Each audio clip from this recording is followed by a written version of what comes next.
top of the show, psychotherapy is something that is known to the Black community, but we don't often utilize these services.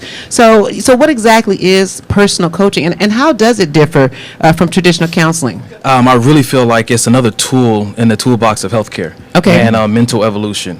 I have a friend who's a professional counselor, therapist, and we work together. And so I look at life coaching as another tool to the healthcare and mental evolution of the individual, and it does empower them. There are certain techniques that we use to help them empower themselves, so they'll see that they are the expert of themselves. We just ask the right question. So everything's about asking questions. How do the questions differ from a life coach than with a therapist? What kind of questions are they asking?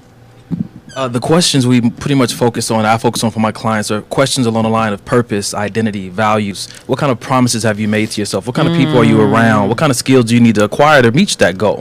These kind of questions, and it helps them stay within the realm of their own reality. And if they need to be stretched, then we can do that also. So talk about boundaries and the people that you surround yourself with, because the people that you surround yourself can have a great influence on your life, your circumstances, and kind of clouding your purpose. Yeah.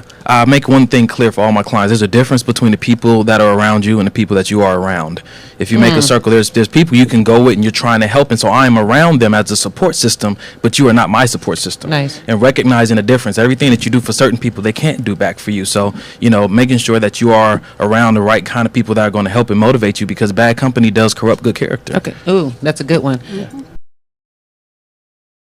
Two things. Interesting thing. You said call. So coaching happens over the phone? The majority of coaching is done over the phone. Okay. And so you said when they come for that particular call, it's for that particular issue. So do you just talk about one issue at a time, or can an issue continue each week with the same call? Are you working through an issue like you do with counseling? A lot of coaching puts the power back in the client's hand. There is, individual coaching, there's group coaching, there's couples coaching, which I do a lot of, but it's about awakening them. So are we going to be talking about the same topic from coach session to coach session? Depends on how long it takes for them to wake up. Sometimes they be 6 months, a year? Especially whatever the topic you can wake up in 30 days? You can if you want to. Okay. All right. Richard. Pastor Smith, so the Awaken program is a program that you founded.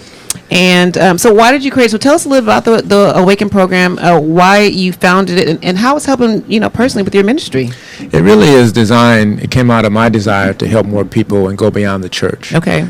So it doesn't have the overt... So you noticed that there needed to be a need to go beyond the church? Big time. Okay. Big Why? time. Because unfortunately the church oftentimes in general has a stigma. Sometimes the church as an organization doesn't know how to connect with people, or people don't want to come to the church. So we want to bring the principles that work for our lives to other people, and really package it in a way where they can understand it. Okay. And do something that's meaningful.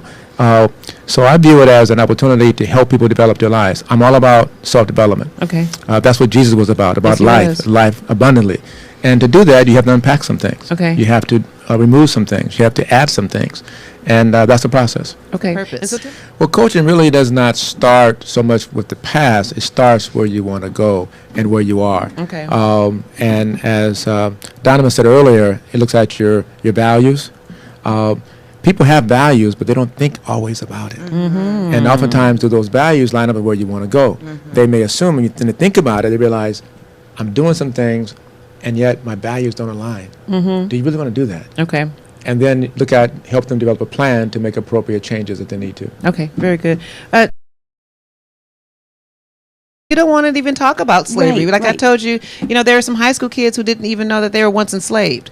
So we're not even talking about it in our own, personal homes, that we survived that we were resilient. Do you know what I mean? And Yes. I grew up watching Roots. I know you want to say something. And the group that I work with on Tuesdays is suicide prevention. And a lot of people who've been through depression or hard times, they identify themselves through that situation. That's where they find themselves. Like, I am a survivor of this, or I am, an overcomer of this. But they get stuck there. Even though they're trying to pull something positive from it, they're still stuck in that place in the past. Like, I've survived depression, but you're so much more than that. And like Deborah said, when you get caught in your story, you limit yourself to what else you can be, because now this was your defining moment, and it was in the past, or maybe it was in your heritage, and it's still your defining moment. But what else? And that's what the life coach is. But as Black people, do we Okay, so you, what does it mean? You have this term called energy wrapped in flesh. What does it mean to be energy Yes. wrapped in flesh? This is something that my mom made very clear to me at a young age, that I was energy wrapped in flesh, and that's all she said to me. And of course, I thought about it. And as I got older, I realized that after reading the Bible and understanding who my creator is, I realized that I am a combination of earth and divinity.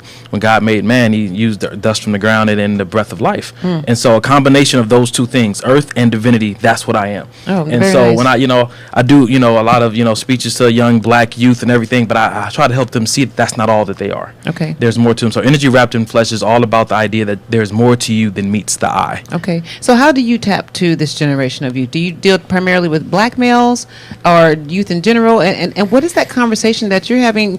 Because this isn't really a religious generation. I mean, I grew up in the church, so if you don't have that connect, or you don't have that walk with the Lord, or some type of moral compass, or even a guide how to have a moral compass, how are you tapping into these young black men? I deal with the young black men and the young black ladies, especially over at Destined Youth in Hawthorne, California.